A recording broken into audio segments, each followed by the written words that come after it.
अनाथ बच्चे की टमाटर व्यापार। मल्लिकापुरम गांव में लक्ष्मी नाम की एक छोटी सी लड़की रहती थी। जन्म के तुरंत बाद ही लक्ष्मी के माता पिता दोनों का मृत्यु हो जाती है। मल्लिकापुरम गांव के निवासी लोग लक्ष्मी की बहुत अच्छे से ख्याल रखते थे। प्रत्येक परिवार लक्ष्मी को एक दिन करके भोजन देती है। कुछ लोग तो अपने बच्चों के फटे पुराने कपड़े लक्ष्मी को देती है, अन्य लोग अपने बच्चों की पुरानी किताबें लक्ष्मी को देते थे। इसी प्रकार लक्ष्मी गांव के उन सभी लोगों के साथ रहने लगी। लेकिन रात में वो भगवान वेंकटेश्वर के मंदिर के सामने ही सोती थी।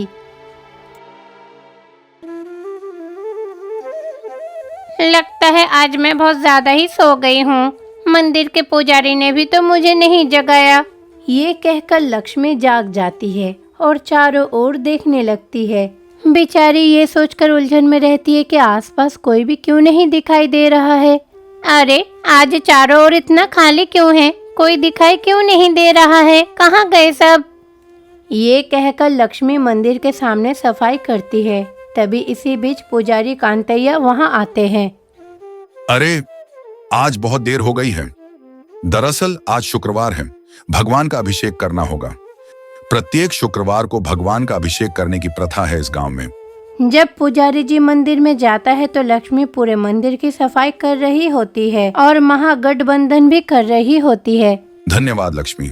आज बहुत देर हो गई है। मैं आजकल अच्छा महसूस नहीं कर रहा हूँ, इसीलिए मैं सुबह जल्दी उठ नहीं पाया। लेकिन मेरे यहाँ आने से पहले तुमने मंदिर को बहुत अच्छे से साफ किया और बहुत खूबसूरती से सजाया। आपका बहुत बहुत धन्यवाद मां।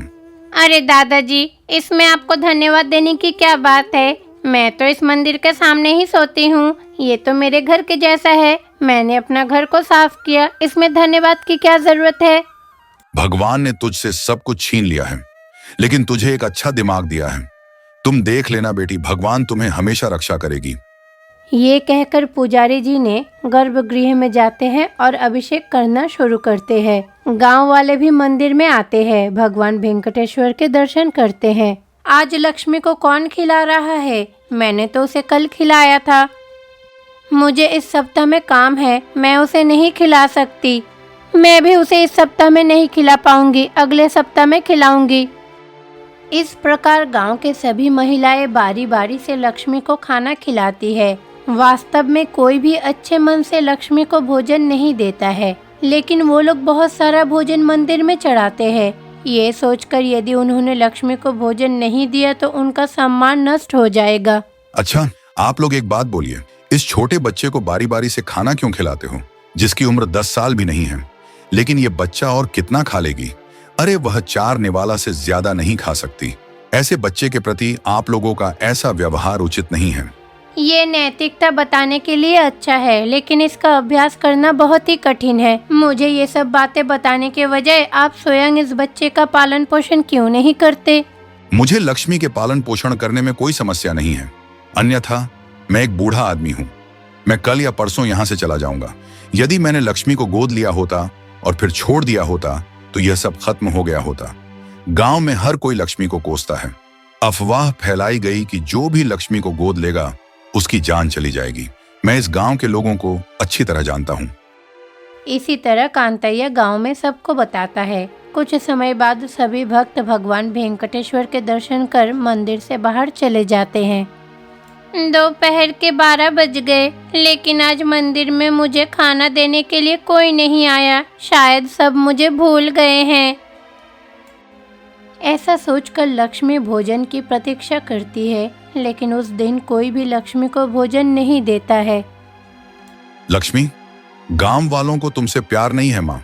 एक समय था जब लोग तेरी अच्छे नाम के लिए तुझे सम्मान करते थे, लेकिन अब उनका पैसा उनके अच्छे नाम से अधिक महत्वपूर्ण हो गया है और कुछ मायने नहीं रखता है। चाहे तू कोई भी हो, मैं तेरे लिए मौजूद हूँ। मैं तुम्हें अपने घर ले चलूंगा। ये कहकर कांतैया लक्ष्मी को अपने घर ले जाता है। कांतैया का घर बहुत ही छोटा है, लेकिन घर के सामने बहुत सारी खाली जगह है। ये पूरी जगह मेरा है। मैंने यहाँ एक व्यक्ति के रहने के लिए एक छोटा सा घर बनाया है, क्योंकि मैं यहाँ अकेला हूँ। मेरे पास और कोई नहीं है, सिर्फ भगवान वेंकटेश्वर को छोड़कर। दादाजी, मेरे पास भी भगवान वेंकटेश्वर के अलावा और कोई नहीं है। इसी तरह कांतैया और लक्ष्मी बातें करते रहते हैं। कांतैया के पास ज्यादा पैसे नहीं थे। कांतैया लक्ष्मी को खाना खिलाने में असमर्थ है। अरे क्या हुआ लक्ष्मी, तुम कुछ सोच रही हो? दादाजी, आप भी गरीब है। आपके पास इस घर के अलावा कुछ भी नहीं है। आपके पास मुझे खिलाने के लिए पैसे नहीं है। मैं आपके ऊपर बोझ नहीं बनूंगी। अरे नहीं माँ, तुम मेरे लिए बोझ नहीं हो। मैं 2 रोटियों के बदले 1 रोटी खाऊंगा। मैं तुम्हें रोटी का एक और टुकड़ा भी दे दूंगा। आओ बेटी, जो हमारे पास है उसे बांटकर आरामदायक जीवन जिएं। कांतैया ने लक्ष्मी से यही कहा। दूसरी ओर लक्ष्मी पैसा कमाने के बारे में सोचने लगती है। कांतैया दादाजी बहुत ही दयालु है, इसीलिए उन्होंने मुझे गोद लिया है। बेचारे तो मेरे वजह से ठीक से नहीं खा पाते हैं। अब मुझे ही कुछ करना होगा। जब लक्ष्मी ऐसा सोच रही थी तभी कांतैया लक्ष्मी के पास जाते हैं और कहते हैं, बेटी लक्ष्मी, तुम घर पर रहो। मैं मंदिर जा रहा हूँ। मैं शाम 7 बजे के बाद घर आऊंगा। तब तक घर पर रहें और अपना ध्यान रखें। इतना कहकर कांतैया मंदिर के लिए निकल जाता है। तभी लक्ष्मी घर के सामने बैठी कुछ सोच रही है। इसी बीच एक आदमी लक्ष्मी के पास आते हैं। वो व्यक्ति बहुत ही सुंदर और लंबा है। उसका नाम रमन है। अरे बेटी, आप क्या सोच रहे हो? आप कौन हैं? कांतैया दादाजी तो घर पे नहीं हैं। उनसे अगर मिलना हो तो आपको मंदिर में जाना होगा। आप वहीं चले जाइए। अरे नहीं नहीं, मैं आपके लिए आया हूँ। आप दुखी हैं। मुझे बताइए, आपके दुख का कारण क्या है? जब रमन ये पूछता है तो लक्ष्मी उसे सारी बात बता देती है। वो ये भी कहती है कि उसे पैसा कमाना है। अरे बेटी, क्या यह खाली जगह आपकी है? हाँ, ये मेरा दादाजी का है। लेकिन बेटी, आप इस छोटी सी जगह में सब्जियां उगा सकते हैं, है ना? और आप उगाई गई सब्जियां बेचकर पैसा भी कमा सकते हैं। विचार तो अच्छा है, लेकिन मैं खेती नहीं जानती। इसके अलावा मेरा दादाजी भी बहुत बूढ़े हैं। वो कोई भी काम करने में असमर्थ है। देखो बेटी, मैं आपकी मदद करूंगा। आओ मिलकर खेती करते हैं। चलो इस जगह पर सब्जियां उगाते हैं। अच्छा बेटी, मुझे बताओ कि हमें किस तरह की सब्जियां उगानी चाहिए। चलो टमाटर उगाते हैं। किसी भी सब्जी को पकाने में टमाटर का होना बहुत ही जरूरी है। तो चलो टमाटर का फसल उगाते हैं। अब हम निश्चित रूप से बहुत सारा पैसा कमाएंगे। ठीक है बेटी, चलो ऐसा ही करते हैं। सबसे पहले आओ हम इन बेकार पौधों को हटाकर इस खाली जगह को साफ करें। इसी तरह वो दोनों मिलकर उस खाली जगह को साफ करते हैं। दोनों सारा दिन काम करके बहुत ही थके हुए होते हैं। मैं बहुत थक गया हूँ। मेरी पत्नी मेरा इंतजार कर रही है। मुझे अब जाना होगा बेटी। इसीलिए रमन दिन का काम खत्म करके घर चला जाता है। जैसे ही अंधेरा हो जाता है कांतैया घर लौट आता है। अरे लक्ष्मी, तुमने पूरी जगह साफ कर दिया। बहुत ही अच्छा बेटी। दादाजी, मैं अपने दोस्त के साथ सब्जी उगाने के बारे में सोच रही हूँ, इसीलिए जगह को साफ किया है। हाँ माँ, तुमने बहुत अच्छा काम किया। लेकिन माँ, सावधानी से काम करना, ठीक है? कांतैया ने लक्ष्मी से ये कहा। अगले दिन कांतैया मंदिर जाने के बाद रमन घर पे वापस आता है। ये लो लक्ष्मी, मैं तुम्हारे लिए टमाटर के बीज लाया हूँ। आइए हम इस मिट्टी को जोतें और ये बीज बोएं। इसी तरह रमन और लक्ष्मी दोनों ही जमीन जोतते हैं। फिर उसके ऊपर बीज छिड़के जाते हैं। इसी तरह खेती शुरू करते हैं। वो दोनों मिलकर काम करते हैं। इसमें थोड़ा वक्त लगेगा। एक दिन जब कांतैया गर्भगृह में अभिषेक कर रहे थे तभी उन्होंने कुछ देखा। स्वामी के गले में सोने की चेन होना चाहिए था, लेकिन अब मुझे चेन दिखाई नहीं दे रही। अगर गांव वालों को इस बारे में पता चल गया तो वे मुझे चोर कहेंगे। इससे पहले कि सबको पता चले, मुझे ही वह चैन ढूंढ कर लाना पड़ेगा। इसी तरह कांतैया पूरे गांव में चैन की तलाश कर रहे हैं, लेकिन वो इसे कहीं भी नहीं देख सकता। अगले दिन कांतैया अपने घर पर बैठा हुआ उस चैन के बारे में सोच रहा है। दूसरी ओर लक्ष्मी रमन का इंतजार कर रही है। रमन ठीक उसी समय घर पहुंचता है। लक्ष्मी और रमन अपने टमाटर की कटाई कर रहे हैं। बहुत बहुत धन्यवाद रमन। यदि आप ना होते तो ये टमाटर नहीं उगा पाते। जब लक्ष्मी रमन से ऐसे ही बात कर रही थी तभी घर के अंदर से कांतैया बाहर आता है। वो रमन को देखता है। रमन अपने गले में भगवान वेंकटेश्वर के वो चेन पहना हुआ होता है। अरे, ये चेन हमारे भगवान वेंकटेश्वर की है। ऐसा लग रहा है कि ये चेन आपने ही चुराया है। आपको इतना साहस कहाँ से मिला कि आपने भगवान वेंकटेश्वर की चेन अपने गले में डाल ली? ये कहते हुए कांतैया एक छड़ी लेकर आता है और रमन को मारने की कोशिश करता है। कांतैया जैसे ही उसे छड़ी से मारता है, वो छड़ी टूट जाती है। फिर रमन अचानक भगवान वेंकटेश्वर स्वामी में बदल जाते हैं। कांतैया डर के मारे भगवान वेंकटेश्वर के चरणों में गिर पड़ता है। मुझे क्षमा करें स्वामी, मैंने आपको प्रहार किया। मुझे सच में पता नहीं था कि आप हो। इसमें आपकी कोई गलती नहीं है कन्हैया। मेरे प्रति अपार प्रेम ने आपको सफल बनाएगा। कोई फर्क नहीं पड़ता कि आपने मुझे प्रहार किया है, आपने अपना कर्तव्य निभाया है। मैं आप दोनों के प्रति आपके समर्पण के कारण आपकी सहायता करने आया हूँ। क्या आप सच में भगवान वेंकटेश्वर हैं? क्या आप इतने दिनों से मेरे साथ खेती कर रहे हैं? हाँ लक्ष्मी, मैंने ही आपकी मदद की थी। अब आप इन टमाटरों को बेचकर आराम से रह सकती हो। आप दोनों का बाकी जीवन अच्छे से बीतेगा। इस प्रकार भगवान वेंकटेश्वर लक्ष्मी को आशीर्वाद देते हैं और फिर भगवान जी वहाँ से गायब हो जाते हैं। लक्ष्मी अनाथ होने के बावजूद फिर भी वो भगवान वेंकटेश्वर की सहायता से टमाटर उगाकर और उन्हें बेचकर अपना जीवन यापन करती है। एक गांव में रामैया नाम का एक आदमी रहता है। उन्हें पढ़ाई करना बहुत पसंद है। वो बहुत मेहनत से पढ़ाई करता है। उनका मानना है कि जो शिक्षा उन्होंने पढ़ी है उसका उपयोग अपने गांव की भलाई के लिए करना चाहिए। उनका मानना है कि स्कूल बनाकर सभी बच्चों को मुफ्त में शिक्षा देनी चाहिए। मैंने अपनी जिंदगी में शिक्षा के लिए बहुत मेहनत किया है। अब मेरा सारा समय इस गांव के लिए लगाना चाहिए। इस गांव के सभी बच्चे शिक्षा से बहुत दूर होते जा रहा है। गांव की सभी बच्चों को शिक्षा के लिए उत्साहित करना होगा। तो रामैया अपने घर में बैठकर ऐसा सोचता है। ठीक उसी समय दूध वाला रंगैया वहाँ आता है। अरे रामैया बाबू, आपको देखकर लग रहा है आप बहुत ही कष्ट में हो। क्या बात है? और क्या कहे रंगा, हमारे गांव के बच्चों को देखकर बहुत ही दुख होता है। वो सारे बच्चे खेल कूद में अपना जीवन व्यतीत कर रहा है। पड़ोस की गांव के बच्चे पढ़ाई लिखाई करके आज विदेश में नौकरी कर रहा है और हमारे गांव के बच्चे शिक्षा से दूर होते जा रहे हैं। मैं उन सभी बच्चों को शिक्षित करना चाहता हूँ। आपके बातें सुनकर लग रहा है कि आप इस गांव के बच्चे के बारे में ज्यादा कुछ जानते नहीं हो। हमारे गांव के सारे माता पिता चाहते हैं कि उनके बच्चे पढ़ाई लिखाई करके आगे बढ़े, पर हमारे गांव के बच्चे की पढ़ाई के प्रति कोई भी दिलचस्प नहीं है। हम लोग पड़ोसी गांव में सभी बच्चों को दाखिला दिया था, पर वो लोग नहीं गया। इसका मतलब ये जो समस्या है बच्चों में नहीं है, सिस्टम में है। इसी तरह रंगैया रामैया से बात करता है, फिर वहाँ से चला जाता है। अगले दिन सुबह रामैया गांव में खेल रहे बच्चों के पास जाकर इस तरह से बातें करता है। अरे बच्चों, आप लोग यहाँ क्या कर रहे हो? आप तो बुजुर्ग हैं, आपके पास आंखें हैं या नहीं? हम लोग तो खेल रहे हैं।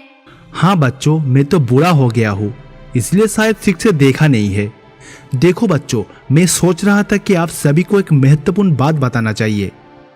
कौन सी महत्वपूर्ण बात है? जल्दी बताइए, हमें खेलना है। मैं सोच रहा था कि हमारे गांव में एक स्कूल का निर्माण करेंगे। स्कूल निर्माण का काम बहुत ही जल्दी शुरू कर देंगे। बच्चों, क्या आप लोग स्कूल में पढ़ाई करने के लिए आओगे ना? जब रामैया ने ऐसा कहा तो वहाँ खेल रहे सभी बच्चे को बहुत गुस्सा आया। आपको किसने भेजा? आपके पास कोई काम नहीं है क्या? आप सोच रहे हो कि जाकर हमारे गांव में एक स्कूल बनाओ? हम स्कूल नहीं जाते, हम ऐसे ही खेलते रहते हैं। आप हमें पढ़ने के लिए कहने वाले कौन होते हैं? इसी तरह सभी बच्चों रामैया से थोड़ा दूर होकर बात करते हैं। ये सब सुनकर माता पिता अपने घर से बाहर आते हैं और रामैया से बात करते हैं। देखिए रामैया भैया, मैं जानती हूँ आप बहुत अच्छे हो। आप इस गांव के बेहतर के लिए कड़ी मेहनत भी कर रहे हैं। देखिए, हमने बहुत कोशिश की, लेकिन इन बच्चों में पढ़ाई के प्रति असली उत्साह देखी नहीं। आपके सारे प्रयास व्यर्थ है, इसीलिए स्कूल के बारे में सोचना बंद कीजिए। नहीं नहीं बहन, मैं यहाँ पर एक स्कूल का निर्माण जरूर करूँगा। शायद बच्चों को आज पता नहीं है कि शिक्षा का मूल्य क्या है। शिक्षा ना होने का कारण जिंदगी में बहुत कठिनाई का सामना करना पड़ेगा। इसलिए मैंने सोचा कि पहले यहाँ पर एक स्कूल निर्माण करेंगे, फिर समय के साथ साथ बच्चे लोग स्कूल जरूर आएंगे। इसी तरह रामैया गांव के लोगों की बात सुने बिना ही निर्माण शुरू कर देता है। और इस काम में गांव के सभी लोग रामैया की मदद भी करते हैं। माँ, असल में यहाँ क्या हो रहा है? आप सब क्या बना रहे हो? राजू, हम लोग स्कूल बना रहे हैं। जल्दी सभी बच्चे इस स्कूल में आराम से पढ़ोगे। नहीं माँ, हम किसी भी हालात में स्कूल नहीं जाएंगे। हमें शिक्षा में कोई रुचि नहीं है, हम नहीं पढ़ेंगे। अरे बच्चों, इस तरह से बात नहीं करते। स्कूल आकर पढ़ाई लिखाई करने का जो मूल्य है वो बहुत ही महत्वपूर्ण है। तुम लोग एक बार स्कूल आके तो देखो, तुम्हें जो भी चाहिए मैं दूंगा। धीरे धीरे तुम लोग एक बार स्कूल आना शुरू करो, देखो कि तुम लोग बहुत कुछ जान सकते हो। रामैया बच्चों से यही कहता है। सभी बच्चे रामैया से बहुत नाराज हो जाते हैं। दूसरी तरफ सभी बच्चे एक पेड़ के नीचे खड़े होकर इस तरह से बातें कर रहे हैं। लगता है ये बूढ़े आदमी तो स्कूल बना के ही छोड़ेंगे। उन्हें समझ में नहीं आ रहा कि हम लोगों को पढ़ाई में रुचि नहीं है। चलो, हम सब एक साथ मिलकर उस आदमी को सद्बुद्धि दे सकते हैं। चलो। हाँ, वो तो हर शाम तालाब पर जाते हैं और ध्यान करता है। उसी समय हम लोग भी वहाँ जाएंगे और उन्हें सद्बुद्धि देंगे। चलो। इसी तरह सभी बच्चों ने सोचा रामैया को अब सबक सिखाना चाहिए। उसी शाम रामैया तालाब पर जाते हैं। वहाँ तालाब के किनारे खाली जगह पर बैठकर ध्यान करते हैं। सभी बच्चे भी वहाँ जाते हैं। ये रामैया तो यहाँ है, यही सही समय है। चलो, उनको सबक सिखाते हैं। ऐसा कहकर सभी बच्चे ध्यान कर रहे रामैया पर पत्थर फेंकने लगते हैं। अरे ये क्या? ये पत्थर कहाँ से आ रहा है? इतना कहकर रामैया इधर उधर देखता है। मारो বন্ধুরা ওই লোকটাকে ভালোভাবে আঘাত করো। প্রিয়া তুমিও ঢিল ছুড়ো। इसी तरह सभी बच्चे रामैया पर पत्थर फेंकते हैं। तभी उनकी आंखों में कीचड़ चला जाता है। फिर रामैया को तालाब में फेंक दिया जाता है। इसके बाद वो वहाँ से भाग जाते हैं। बड़ी मुश्किल से रामैया तालाब से बाहर आते हैं। वो गीले कपड़े लेकर गांव में जाता है। अरे रामैया बाबू, ये क्या? ऐसा हाल कैसा हो गया? आपके आंखें लाल हो गया है। आपको कोई मारा है क्या? गांव के सभी बच्चे मुझे पत्थर से बहुत मारा। उसके बाद पत्थर से मारते मारते मुझे तालाब में गिरा दिया। अरे तुम लोगों ने ये क्या काम किया है? अरे बच्चों, क्या तुम्हारे पास असली बुद्धि है? तुम सभी वास्तविक सत्य को नहीं समझते हो। शिक्षा के बिना हम सभी को अनेक कठिनाइयों का सामना करना पड़ता है। हम लोगों को देखो किस तरह से मजदूरी करके जीवन यापन करते हैं। वो लोग शायद जानबूझ के नहीं किया है। कृपया करके कुछ मत बोलिए, छोड़ दीजिए। इतना कहकर रामैया अपने घर के अंदर चला जाता है। फिर रामैया नहाकर अपने इष्ट देव गणेश की मूर्ति के सामने बैठ जाते हैं और इस तरह से कष्ट सहते हैं। हे भगवान विनायक, ये सब क्या हो रहा है मेरे साथ? मैंने जो सोचा था वो नहीं हुआ। सोचा था गांव में स्कूल निर्माण करके बच्चों को शिक्षित करेंगे, पर गांव की कोई भी बच्चे मेरे बात सुनने के लिए तैयारी नहीं है। शिक्षा ना होने के कारण वो लोग बहुत ही अशिष्ट हो गया है। मुझे कुछ समझ में नहीं आ रहा है स्वामी। उन लोगों के अंदर बदलाव कैसे लाऊंगा? स्वामी, मैं आप पर छोड़ देता हूँ, आप ही कुछ करिए। इसी तरह रामैया गणेश से विनती करते हैं। फिर वो आराम करने लगते हैं। भगवान गणेश कैलाश में बैठकर सब कुछ सुनते हैं। अगले दिन होते ही गणेश जी गांव में प्रकट होते हैं। सभी बच्चों में बदलाव लाना चाहिए। सभी बच्चों को स्कूल आने के लिए प्रोत्साहित करना होगा। ये सोचते हुए गणेश जी उस स्थान पर जाते हैं जहाँ बच्चे खेल रहे होते हैं। गणेश जी सामान्य व्यक्ति की तरह जाते हैं। अरे बच्चों, आप लोग यहाँ क्या कर रहे हो? आप कौन हैं? और हम जो कहते हैं वही करते हैं, लेकिन आप सब हमारे पास आकर हमें परेशान क्यों कर रहे हैं? अरे बच्चों, आप लोग गुस्सा क्यों कर रहे हो? आज तो सोमवार है। सभी बच्चों को तो आज स्कूल में होना चाहिए, है ना? पर आप लोग यहाँ पर स्कूल ना जाकर खेल रहे हो। आप लोग स्कूल क्यों नहीं गए हो? हम स्कूल नहीं जाते, हमें स्कूल में कोई दिलचस्पी नहीं है। वो सच में क्या? मैं सोच रहा था कि आप सभी को एक मैजिक दिखाऊंगा। माया? ये माया क्या है? मुझे बहुत सारे मैजिक के बारे में पता है। भविष्य में तुम लोग क्या करोगे, क्या बनोगे, मैं सब कुछ पहले से ही बता सकता हूँ। अपना हाथ दिखाइए। भगवान गणेश के कहने पर सभी बच्चों ने अपने हाथ लाकर भगवान गणेश के हाथों में रख दिए। देखो पिया, 16 साल की उम्र में ही तुम्हारा शादी हो जाएगा। 20 साल के अंदर ही तुम्हारा 4 बच्चे होंगे। शादी के कुछ साल बाद ही तुम्हारा पति तुम्हें छोड़कर भाग जाएगा।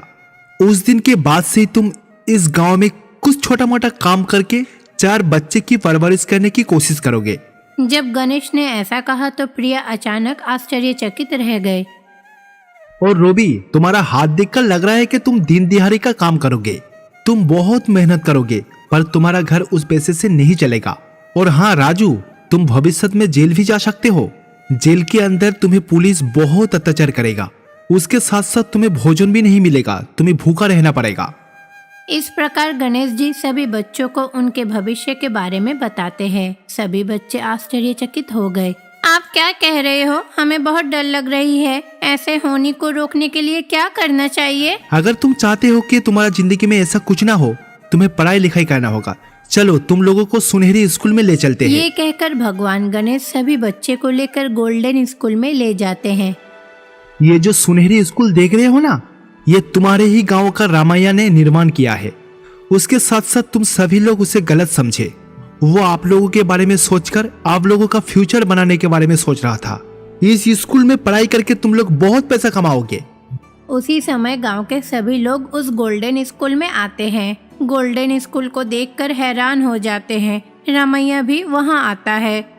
ये सब देखकर रामैया ने कहा, अरे ये क्या, एक ही रात के अंदर ये स्कूल इतना अच्छा कैसे हो गया? इस स्कूल में तो निर्माण कार्य काम अभी तक पूरा भी नहीं हुआ था। ये व्यक्ति तो कह रहे हैं कि ये स्कूल आपने स्वयं बनाया है। आप कौन हो? इस गांव में तो आपको पहले कभी नहीं देखा। जैसे ही सभी पूछते हैं, गणेश जी अपने मूल रूप में बदल जाते हैं। मैं खुद ही इन स्कूल का नाम सुनहरी स्कूल नाम दिया है, क्योंकि इन स्कूल में कोई भी बच्चे पढ़ाई करेंगे तो उसका जिंदगी सोने की तरह चमकेगा। आप जो ख्वाब देखा था वो आज मैंने पूरा कर दिया। इस सुनहरी स्कूल पर पढ़ाई करने पर सभी बच्चे की जिंदगी बदल जाएगा।